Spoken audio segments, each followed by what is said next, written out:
everybody. Welcome back. Please have a seat, and thank you for joining us for this afternoon session. We're hot off the heels of the Entrepreneurship World Cup showcase, where the players absolutely smashed it, with one of them going through to the next round, all laddering up to a grand finale in the Middle East later this year. Thank you for being here for this session.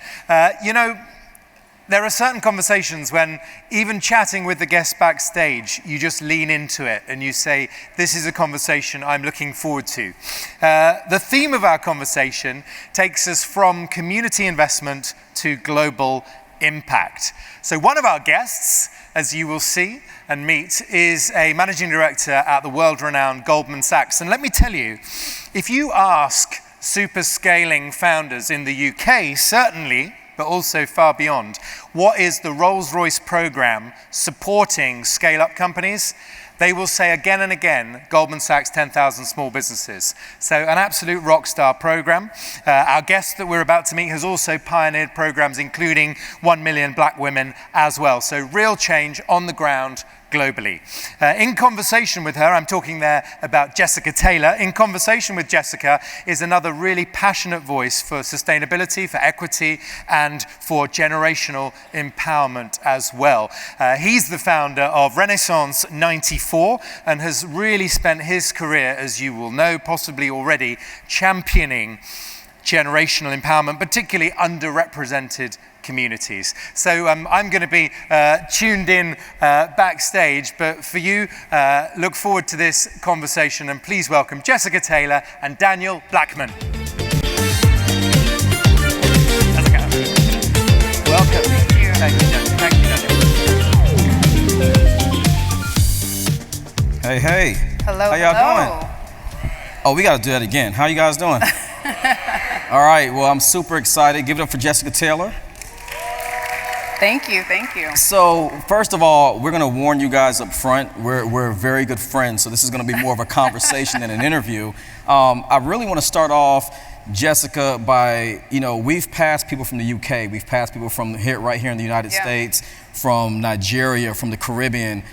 What does this room mean for you? Before we even start this conversation, how important is it for these types of rooms to exist in alignment with the work and the commitments you've made? Yeah.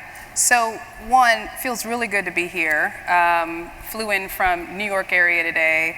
Great flight, great people, so already off to a wonderful start. I've been at Goldman Sachs for 11 years, and all of my work at the firm has been focused on entrepreneurship. I came in to be a part of our 10,000 Small Businesses program in the US, ended up running that initiative, and I now lead our 1 million Black Women initiative. And Goldman Sachs kind of strives to be the premier kind of financial company. We work with ultra high net worth individuals to help them grow their portfolio. Right. We work with large corporations to help them grow. The through line is economic growth and the flow of capital markets. And so in 2009, the firm made a decision such that its kind of philanthropic work would align with its core mission as a business, which is small businesses, right? So you can't be wholly committed to economic growth if you're not also working to empower small businesses. In the US, we know that small businesses employ nearly half of America's workforce. It's a big number. And they represent almost kind of 99% of employer firms. So you're not going to grow the economy just focusing on your ultra high net worth individuals alone or your larger corporations. You need small businesses to function. So the power of this Congress is that exact focus, and that's why there's tremendous alignment with Goldman Sachs and our initiatives. And I think what's unique is you have some people here that you've been able to watch grow and come to a fruition. I mean, I've met so many people, but I want you to let folks know here today some of those individuals and why it's important for even them to see you on stage today and you to see them in the audience. Yeah, so as I mentioned, I led our 10,000 Small Businesses initiative, which is a small business education program to help entrepreneurs grow revenues, create jobs. We've now served over 16,000 small businesses across the country, been around for 15 years. And when I walked into the Congress today, in the main area out front, I ran into an alum of our 10,000 Small Businesses program, Carla Walker Miller, who runs an energy efficiency company. Who runs an energy efficiency company out of Detroit, and I met her for the first time, over a decade ago when I'd first joined Goldman Sachs. She was the very first. It's a full circle moment. Full circle moment. She has, a multi-million-dollar company now. It's been phenomenal to see her growth. Yeah. Fast forward in 2022, as part of our 1 Million Black Women Initiative, we launched another small business program called Black in Business, targeting sole proprietors. That's right. We've now reached over 1,000 businesses through that program. We're serving 600 businesses a year. We have a few alums of that program. There they are, I see them, who are based in Indianapolis, came here to continue to plus up their expertise as entrepreneurs. And I had the opportunity to speak with Dr. Lauren right before this session, who has a chiropractor business, and she shared with us— Body mechanics, right? What was that? Body mechanics? That's right, All body right, mechanics. And she shared with us that she's grown her revenue, 31.5% year over year. That's beautiful. Since finishing the program. So the education programs that we deliver through the Goldman Sachs Foundation are, free of charge and really designed to help business owners grow and get their business to the next level. So let's just jump right into it. The world is changing. There's so much happening. Goldman Sachs has made commitments. You have launched and spearheaded and overseen phenomenal initiatives through your organization. What does that mean where we are today? And to the people in this audience, explain to them why that is not business as usual and why your commitments are going to continue to have an impact on communities like this and individuals that you guys have supported. Yeah, we hear David Solomon, our CEO, say, oftentimes, folks, particularly in times of uncertainty, they go to our CEO and they kind of want him to predict the future. And he's pretty adamant, I don't predict the future.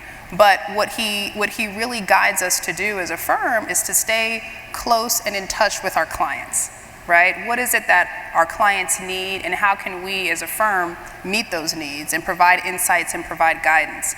And so we kind of carry that message through the work that we do with 1 Million Black Women and 10,000 small businesses, and we think about how can we better serve the entrepreneurs. That's right. And so, for example, on 10,000 small businesses, about a year and a half ago, we doubled down on rural America. And my colleague Ann Weldy leads that program, and she's leading a pretty rapid expansion of the program through rural America, states like Mississippi, Arkansas, North Dakota, South Dakota. And so that's been, a change to that program after operating for 14 years, and we innovated within that and continued to expand our footprint. With our Black in Business program, we saw that there was unprecedented demand among sole proprietors for that work, and so we made the decision to meet that demand and double the size of the program. In fact, we have 300 businesses that will be graduating this year from the program in a few weeks. So it's about continuing to stay connected with your clients, continuing to stay connected with the businesses that you serve, have an open ear, understand what their needs are, and those needs may continue to evolve if there happens to be uncertainty, but figure out how you can continue to meet the needs. So let me shine the spotlight on you really quickly, no pun intended, but there's been a $10 billion commitment, $3.6 billion deployed, which we often hear these massive numbers of capital and investments available. We rarely see the needle being able to move and to be measurable. $100 million in philanthropic commitments, 41 million of that already deployed. With the journey that you've taken and with so much further to go with Goldman, with your career, with the work you've done, how do we take this conversation and all the commitments you made, not just to celebrate or do a victory lap, but to ensure that this type of commitment stays consistent and your commitments and the value you've had, including individuals here, can continue to be what I would consider a blueprint for other institutions to follow? Yeah. I think one of the things that I've learned through the work that I've had the privilege of leading at Goldman Sachs is the power of partnership. There's no way that Goldman Sachs alone could have executed 10,000 small businesses or 1 million Black women without a host of partnerships and real partners that you could grow and evolve with. And then I'd also say that you also need kind of specificity of focus, which is to say, our leadership was very clear when we launched these programs, 15 or so years ago, that we were going to focus on small businesses, and there was going to be a focus on kind of education. And so when we first launched 10,000 Small Businesses in 2009, we had one cohort of 30 businesses in New York City. And it was hard to imagine that you'd go from 30 businesses in 2009 to now 16,000 businesses 15 years later. And it was hard to imagine that we wouldn't get distracted maybe by other things that felt more urgent or more pertinent. So I think the lesson to kind of having these sustained initiatives is to do exactly that, to be sustained in your intervention, and then be able to measure the impact of that over time, and to have some pretty incredible partners that can help bring you along. So for example, with 10,000 small businesses, like I mentioned, we now have 16,000 businesses across the country. About 66% of them report increasing revenue 6 months after completing the program. When you look at 1 Million Black Women and our Black in Business program, we've brought on a ton of amazing partners to help us execute that initiative. We have a partnership with Stern School of Business and NYU on the education curriculum, a partnership with Jumpstart, an economic development organization in Ohio, to help us manage the program, another partnership with an initiative for a competitive inner city in Boston to help us do the recruitment. So these are kind of partners that we've been with. Some are new, but some we've been with for like decades, right? And so there's an intentionality of mission, intentionality of focus, and an intentionality of deep partnership, and that's how we've been able to execute Mission and focus are critical, and to the international community that's here today, the United States hosts the World Cup next year. In 2028, we get the Olympics in Los Angeles. In my home city of Atlanta, we get to actually host, some of the quarterfinal games. When you think about the international community, what are some of the ingredients that have worked with Goldman Sachs that you think can not only be replicated, but how do we take advantage of this moment where the eyes of the world is looking for leadership and direction, but also in their countries and in the spaces they occupy, they're looking at growing and scaling, and entrepreneurs are doing things from scaling AI to developing new companies, building startups. What would you say to these audiences as we see this intersection, as you will, of philanthropy and giving and also entrepreneurship? I think it will continue to be important to center small businesses. Not to sound like a broken record, but as I stated when we started, at least in the US, they're a huge part of the economy. They employ nearly half of the American workforce, and I imagine that there's similar stats in countries across the globe. And so when you talk about opportunities like the World Cup, it's going to be important to have an intentional lens around how do we incorporate small businesses into that, right? How do we really showcase kind of all of what the local community and economy has to offer?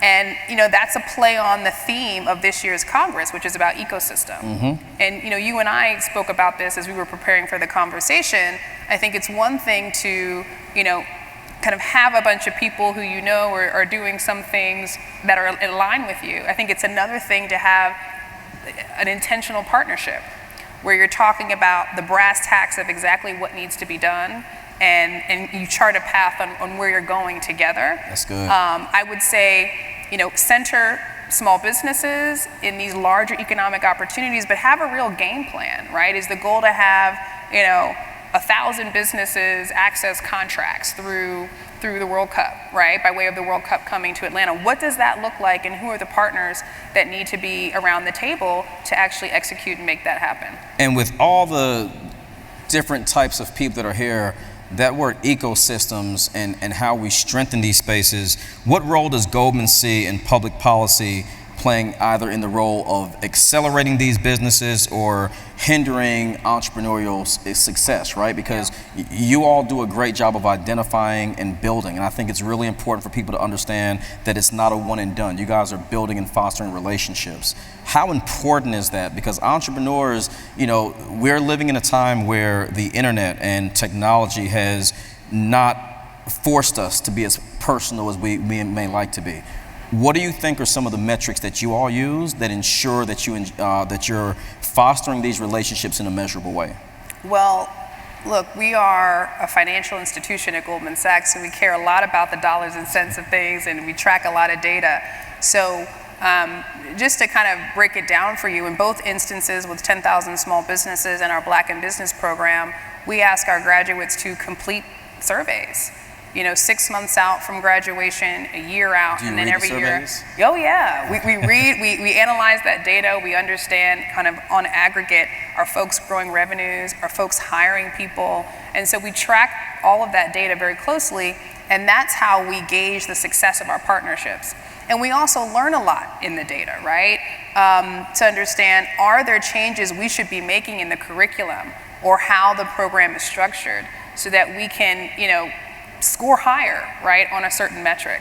So data is top priority, but again, that's something that we do in partnership with our core program partners. And I'll go back to 10,000 small businesses. We've partnered with Babson College. They've been ranked #1 in entrepreneurship for, over 25, 30 years at this point. I see someone clapping about Babson. There you go, Sarah. And so we partnered with them on the survey diagnostic, on what questions we wanted to ask, and then we make sure that we ask those questions consistently so that we are able to get the data that allows us to continuously improve the program and to really gauge the impact of what we're doing. So as we bring this conversation to a close over the next 3 or 4 minutes, I think it's really important for us to talk about pipeline, right? When you think of the Midwest, when you think of the spaces that we're in, the rural commitments that you guys have made over a 5-year period, it's absolutely critical. And many people, like my friend Tyler here on the front row, they're focusing on making sure that there is investment in this part of the country. When we talk about supporting entrepreneurs, how do you identify, right? Like we get the 1 million Black women, 10,000 small businesses. Are there any things, intangibles, for example, that you look for in identifying entrepreneurs and ideas that would fall fully in alignment with the mission and the vision and the values of Goldman and you guys' leadership? Well, I think when we interview every business that gets admitted into all of our programs, and typically what we want to hear from an entrepreneur is, do you have a vision for growth for your business? Have you, done enough strategic thinking within your own self to understand the things that that you want to improve on, but more importantly, the things you don't know, and the roadblocks that you're facing in terms of executing that plan? And so we look for folks who have a good sense of what's in front of them and have a clearer sense of where they want to go and can articulate what it is that they need to get there. And that's how we can figure out, well, is this program, a fit for you at this time? A clearer sense of where they want to go. It actually taps in to this question, because I think it's important for us to continue to discuss the international community and what lessons have been learned that we can then replicate. So 2 more questions. The first is, how do we replicate local successes? And when I talk about local, let's look at the U.S. market and the areas that you all have been successful in. How do we replicate those successes and transform them into scalable global reach? How do we increase that capacity? So I'll go a little bit deeper on the concept of partnership. I think, one of the things that I really enjoy about working at Goldman Sachs and leading some of this work in our philanthropic sector of the firm is the fact that we are not hands-off. In fact, we're very hands-on. So, and it's not to say that, the other style is not good, but if you were to contrast that with maybe a foundation that is happy to write the check, but they're kind of more, they kind of sit back, we actually dig in and we're active kind of co-creators with our partners. And so when you think about scaling, one of, core to our process, right, for how we go about these things is we start small, very hands-on, right? We assess it to death, right? We analyze it to death, we get all the data, we learn all we can learn from the pilot. We make sure we have the right partners at the table who are willing to go deep with us, to be super detail-oriented with us. And then over time, we add step by step, right? Blocks. So we might have a massive vision, but we don't start with the execution of the massive vision.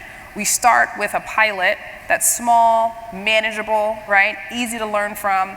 It also allows us to test out partnerships to see if those are going to work for the long haul, right? And then we stay in it throughout. I can't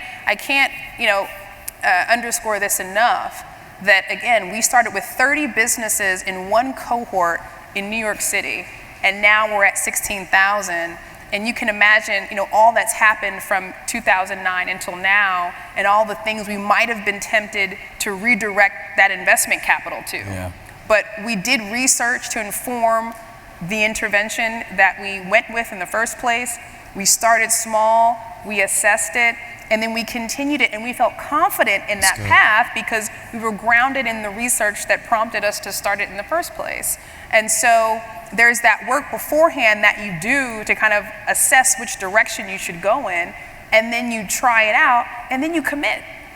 So here's the last question. We're both parents. Yeah. We are very much committed to and concerned about the next generation. Yeah. For those that don't know, Renaissance, we've built capacity around sports, entertainment, and philanthropy, including driving initiatives through artists like Billie Eilish. We've done work with her on the climate side and looking Very at cool. intergenerational communication.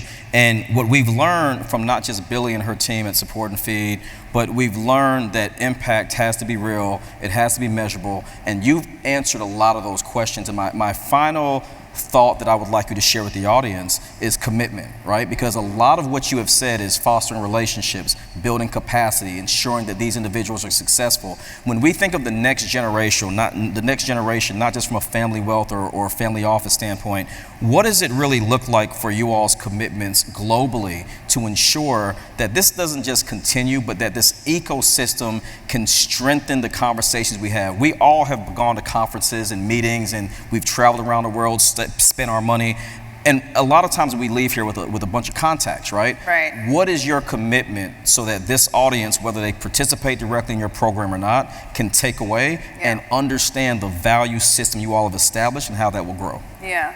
So I would say, pulling from my experience, it's get clear on what the goal is. Get clear on what it is you want to accomplish. If it's about, I think ecosystem in and of itself is very powerful, but I do believe you have to have a more specific goal within that. And then you need to leverage incredible environments like this to figure out who you need to connect with, the partners you need to bring to the table, who are best in class in what they do, so that you can accomplish the specific goal. I think, ecosystem for ecosystem, fine, right? But if you really want to drive impact over time, it's getting specific, it's getting brass tacks, it's finding the right people, and talking details and talking data. I love that. Yeah. Well, thank you, Indiana. Thank you to the Global Entrepreneurial Conference. Thank you to all of you. And if you can give Jessica another round of applause. And Daniel as well, a wonderful moderator. I mean, we finished right on time. We finished on time. Invite us back. Good job.